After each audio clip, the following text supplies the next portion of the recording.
What's up and welcome back. Today we're going to be going over a kind of Passover guide over all the legends in Apex Legends. That was a little weird when we made the title, and it's still a little weird to say. I'm Backpack Barney, bringing you everything you need to know about Apex. Without further ado, let's dive in. Actually, one quick note. So like I said, this is going to be a beginner's guide overview of the champs, and then we'll dive a little bit into each one, but we're going to go over all of them. We'll have later on more in-depth guides to all of them. To start off, I'm just going to go in the same order that they're listed in when you're playing the game, and Bloodhound is the first one. So the first thing we have, Bloodhound, in the difficulty for him is medium. He's a medium difficulty legend. None of the legends are hard, but he's a medium one. His playstyle will fit best for the scout slash sniper player, someone who likes to load up with that 50 cal traditionally, or moving around in kind of the back lines and getting those tag hits. Bloodhound is going to work best for you doing that. He has a passive where he sees the enemy traces. So if an enemy team has been there recently, he'll see like footsteps and where people have jumped over, so you can follow teams using his passive. His tactical is Eye of the Allfather. It will briefly show you all your surroundings, enemies, traps, and clues in an area, and it works through buildings, and it's just a brief thing. Then his ult, Beast of the Hunt. He goes super fast, and the enemies then are highlighted in red, and he can see through smoke. For this reason, Bloodhound matches up really, really well with Bangalore, because Bangalore's smoke and Bloodhound's ult can keep an enemy team in the dark, while Bloodhound just pops shots them all day long. The reason I have him at medium difficulty is because he doesn't have a great escape besides his ult increasing his speed. If he goes too far or you get in the wrong position with him, he's really in trouble. There's some legends that can get out of those situations fairly easier. Bloodhound is not one of them. If you play him as a scout in the distance, it will work well.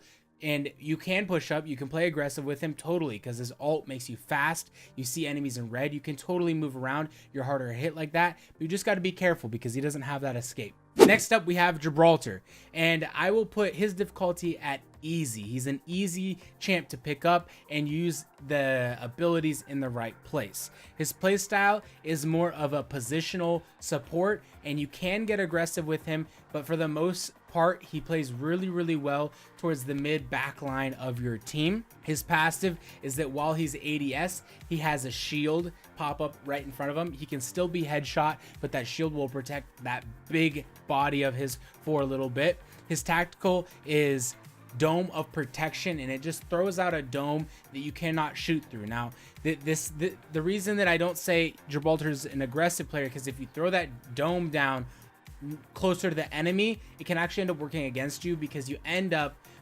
trapping yourself with the enemy and your team can't shoot shots to help you out. But if you're in your backline, you can throw that down, protect your teammates. They can get off the heal or whatever. Maybe you can res someone up. That's why it works really well in that backline, and good positioning, that dome works well. His ult, Defensive Bombardment, calls in more kind of concentrated mortar strike, and it's one of the better ults in the game. When it hits, it absolutely decimates players. It's not super wide, but his ult is an aggressive one. It's a small area ult that's going to push players away from that area.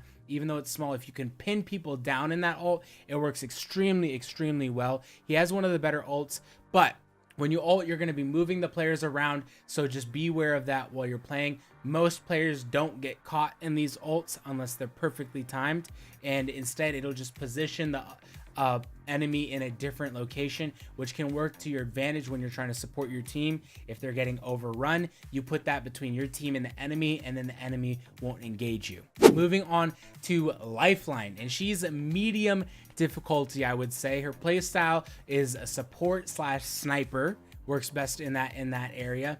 And I say this because she doesn't have any passives or abilities that are going to help her evade if she gets stuck in a poor position.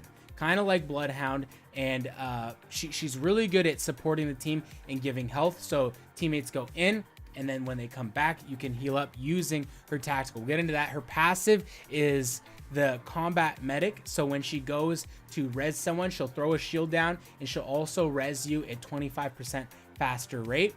Her tactical is the DOC, Drone of Compassion Heal Drone, and that just heals up your health. You throw it down, it can almost heal an empty bar of health, almost. And then her ult is the care package. Now, there is a way that she can become an aggressive player. Now, I say these play styles, and I'm just talking about around their abilities, what play styles work really, really well.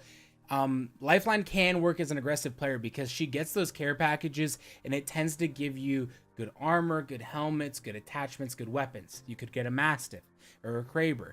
In these instances, some players will use Lifeline and just get really good equipped items and then play super aggressive. So this is something that you can do, but overall she's a medium difficulty kind of support slash sniper character. Then we have Pathfinder, and I would put Pathfinder on the medium difficulty scale. Maybe a little bit towards that harder side. And the play style, I would say either your two ends of the spectrum here. You're either going to play sniper or you're going to play aggressive. His passive is insider knowledge. So there's little scan areas around the map where you can actually take Pathfinder 2, and if you use them, it will tell you where the next circle is going to be. When we get competitive play, we might see Pathfinder become a very, very common player in competitive teams, because having that information is huge in difficult games. On top of that, the tactical for Pathfinder is the grappling hook. This can be very, very useful, and this is why I say Pathfinder can be an aggressive player, because you can reposition in battle really, really quickly. And we see players like Shroud devouring teams because they can't escape Pathfinder. He will deal a lot of damage, and then you can chase really, really well with the grappling hook. It works well for chasing. It also works well for disengaging. So that's what allows Pathfinder to play aggressively there. The ult is the zipline gun, and this is where the sniper part comes in. You can use your zipline not only to travel around the map quickly, but reposition very well in fights to get a different angle and put teams under different types of pressure. You get a sniper, you can grab a totally different angle from distance and do damage from there. Then we have Wraith, probably the most common legend you see played out there, and she is an easy legend to play. Difficulty easy. Her playstyle is aggressive, and that's because of her tactical. Her tactical is into the void, and she's able to escape. She's able to go into an invincible. She goes into an invincible mode for a short period of time, where she can completely move around and reposition. Enemy players can see where she's going, but it does allow for like a second or two of complete repositioning without taking damage. Her passive is Voices from the Void, so while roaming around, if someone else scopes in on you or sights you or pings you, the voice will alert you, hey, someone sees us, type thing.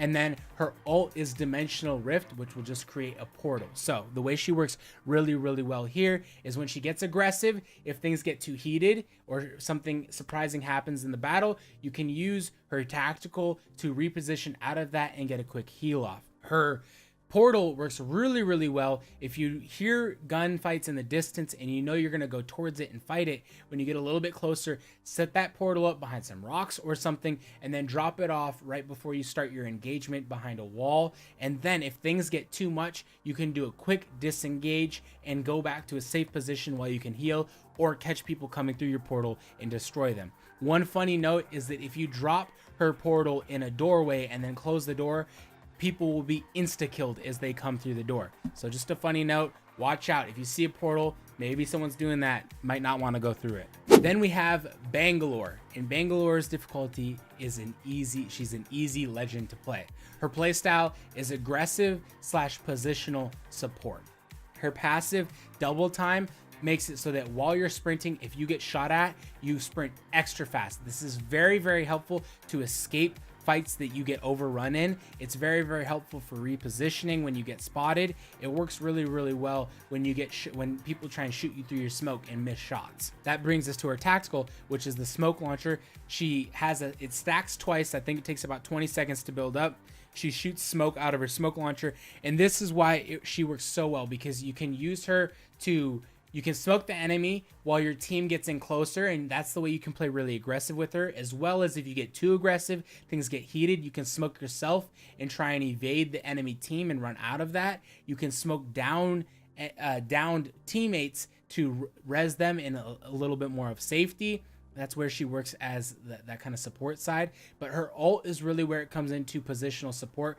And her ult is Rolling Thunder, where she calls in a blanket artillery strike. It's a pretty slow one, but what it does is it really creates choke points. So you can really force players to move in certain directions, because the ult takes a while to go off. You throw it down, all the artillery shells blanket the ground, and then once they've all landed, they start to blow up in the order that they landed. It really works well to position players out of areas or into areas. Late game circle, you can throw this down and force players to take storm damage or ult damage, as well as if your team is getting overrun, pop it down right on top of you, and it'll deter players from chasing through your ult. Then we have Caustic, and Caustic I would say is a medium difficulty legend. The playstyle is Sniper or Village Fighter. We'll get more into what Village Fighter means in a little bit. Caustic's passive is Nox Vision, so when anyone's in his gas, he gains threat vision and can see them clearly. The tactical is the gas traps, the Nox gas traps. You throw those down, you can have up to 6 at a time, and they can be used to block doorways. They can be used to block choke points. They work very, very effective. One counter to them, if you see a Nox trap, just shoot the bottom, very, very, very bottom red portion of it, and it will disarm the trap instead of setting it off.